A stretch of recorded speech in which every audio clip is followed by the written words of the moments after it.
You know, I'm sitting here looking at my phone, and there's another message from the matchmaking team. Kayla Harrison's neck injury just got confirmed by the doctors, and she's out indefinitely. That's the call I didn't want to get. But in this business, you learn to expect the unexpected. The thing about building the biggest women's fight of all time is that everything has to align perfectly. You need two healthy fighters. You need the right timing. You need the storyline to make sense. And you need both women willing to step up when it matters most. What you don't need is a neck injury that throws everything into chaos. I've been in this game long enough to know that the best laid plans mean nothing when a fighter can't compete. People don't understand the pressure we're under to deliver these massive fights. Everyone wants to see Amanda Nunes come back for one more epic showdown, and Kayla Harrison was supposed to be that perfect opponent. The undefeated Olympic gold medalist against the greatest women's fighter of all time. That's the kind of fight that sells itself. But now I'm staring at a division that's suddenly wide open again, and I've got to make decisions that'll shape women's MMA for years to come. The fans don't see the phone calls, the medical reports, the insurance issues, the venue negotiations that all fall apart when something like this happens. They just see the fight they wanted to see disappearing, and they want answers. Amanda Nunes retired on top, and she deserved that. She cleaned out 2 divisions, she beat everyone we put in front of her, and she walked away as the GOAT.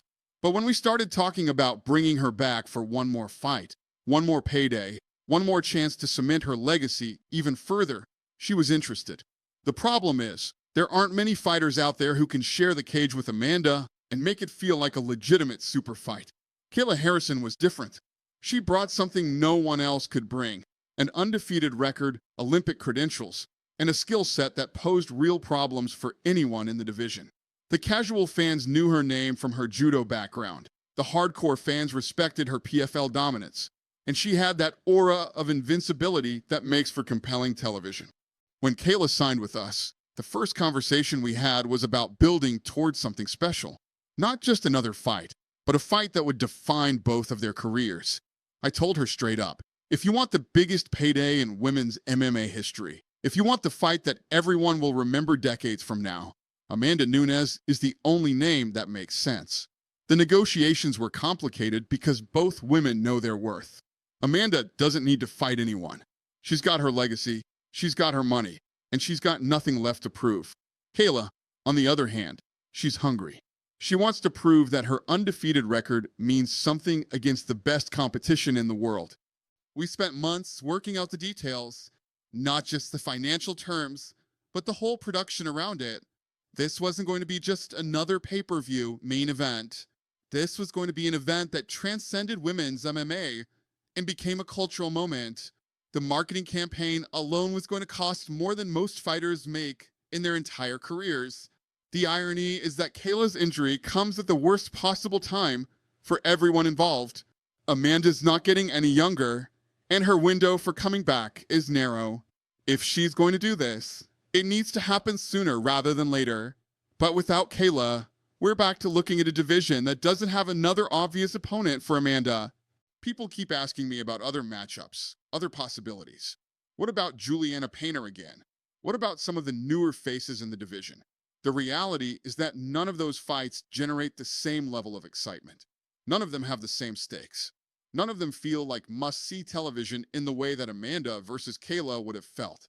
This is where the business side of what we do gets really complicated. We're not just putting together fights. We're building narratives. We're creating moments that fans will talk about for years. When you lose a fight like Amanda versus Kayla, you don't just lose a main event. You lose months of build-up. You lose marketing campaigns. You lose the storyline that was supposed to carry an entire event. The medical team's report on Kayla's neck is sitting right here on my desk. It's the kind of injury that you can't rush back from, the kind that requires surgery and months of rehabilitation. Even when she does come back, there's always the question of whether she'll be the same fighter. Neck injuries are tricky like that. They change the way you move, the way you absorb impact, the way you approach every aspect of fighting. Amanda's camp is understandably frustrated. They cleared her schedule. They started her training camp. They began the mental preparation for what would have been the biggest fight of her comeback. Now they're left wondering if this opportunity will ever come around again, or if they should just move on and stay retired.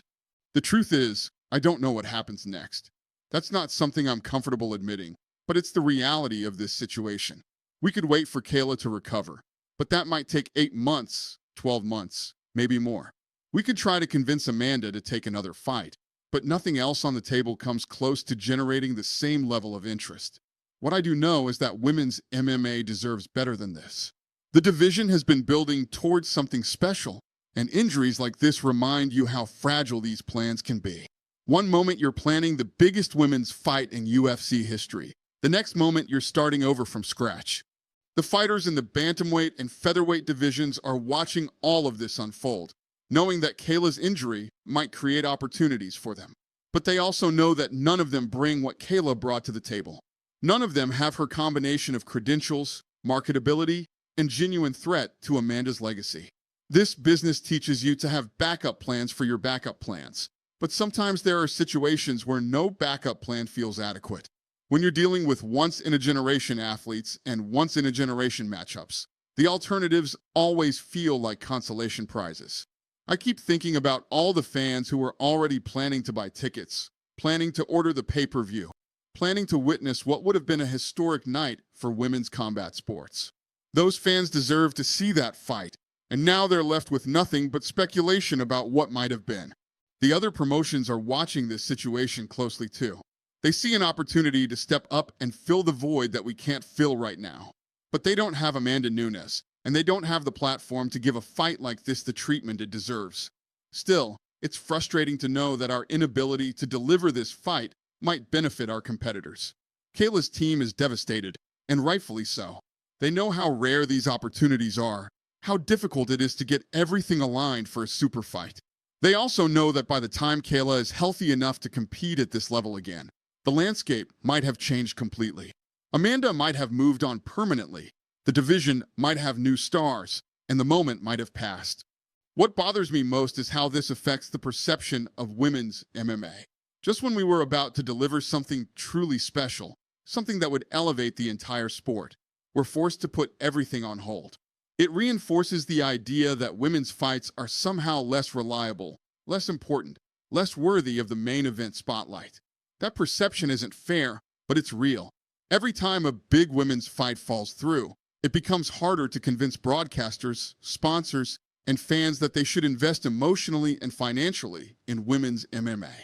We've worked too hard building this division to let one injury derail all that progress. The matchmakers are already working on alternatives, but I can see the frustration in their eyes.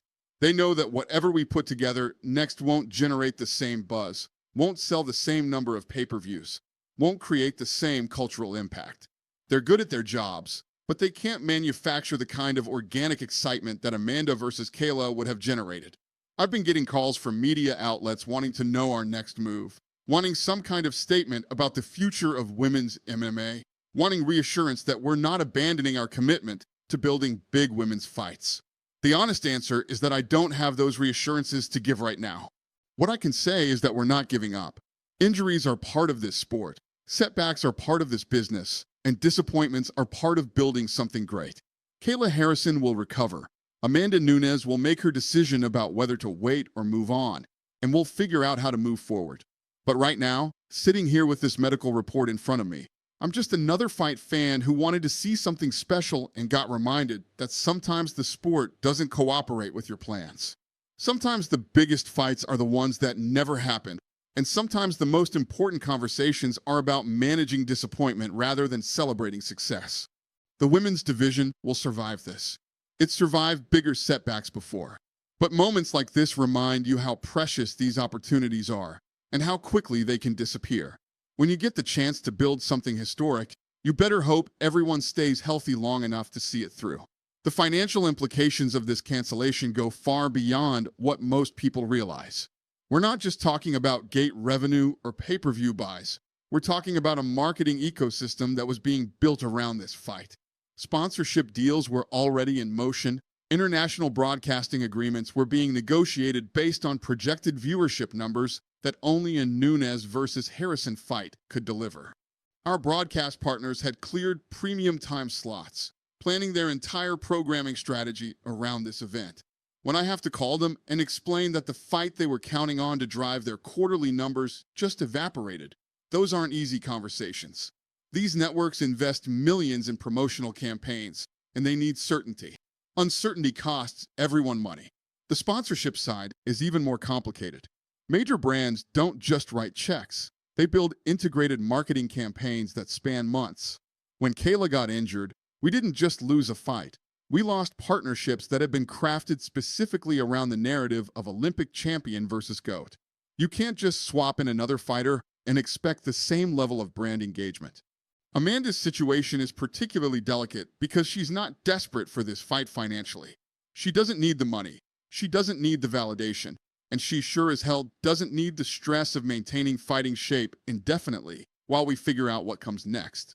The woman is a legend who could walk away right now and her legacy would be untouchable. That puts us in a position where we need her more than she needs us. When I spoke to Amanda's team last week, the frustration was palpable. They had turned down other opportunities, other business ventures, other ways she could be spending her time and making money. Her training camp costs money. Her nutritionist costs money. Keeping her management team focused on comeback planning instead of other ventures costs money. All of that investment just became a sunk cost. The ripple effects throughout the women's divisions are something most fans never consider. We have bantamweights and featherweights who are planning their careers around potentially being on this card, potentially getting exposure from being part of this historic event. Now those opportunities vanished overnight, and their management teams are scrambling to find alternative paths forward. This reminds me of when we lost the Chuck Liddell versus Tito Ortiz trilogy fight back in the day due to Chuck's injuries. That was supposed to be a massive pay-per-view, and when it fell through, it didn't just affect Chuck and Tito. It affected every fighter who was supposed to be on that card, every sponsor who had committed to that event, every business decision that had been made around that date. The difference is that men's MMA was already established when that happened. Women's MMA is still building its foundation, still proving that it can carry major pay-per-view events consistently. Every setback feels magnified because the margin for error is smaller. We can't afford to have casual fans lose confidence in women's fights delivering the moments they promise. I keep thinking about Ronda Rousey's impact on this sport and how one fighter can change everything. Ronda proved that women could be the biggest draw in all of mixed martial arts. But she also showed us how quickly that star power can disappear when the results don't go your way. The sport needs multiple stars, multiple storylines, multiple ways to capture the public's imagination. Kayla Harrison was supposed to be part of that next generation of women's MMA stars. Her Olympic background gave her mainstream credibility that most fighters never achieve. Her undefeated record gave her mystique. Her willingness to take on Amanda Nunes gave her courage that fans respect. All of that is still there, but momentum in this sport is fragile, and timing is everything. The medical team keeps talking about the complexity of neck injuries in combat sports. It's not just about healing, it's about confidence. When a fighter has had neck surgery, there's always going to be that split second of hesitation when they're about to take a big shot. That hesitation can be the difference between championship-level performance and becoming just another good fighter. We're already fielding calls from other women in the division who see this as their opportunity to step up. Some of them have legitimate claims to title shots or major fights. Others are just trying to capitalize on the chaos.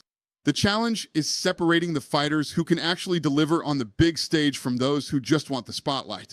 International markets were particularly excited about this matchup. Kayla's judo background plays huge in Japan, Amanda's dominance resonates in Brazil, and the combination was going to open doors in markets where women's MMA is still developing. Those international opportunities don't just disappear. They go to other promotions, other sports, other entertainment options that can provide more certainty.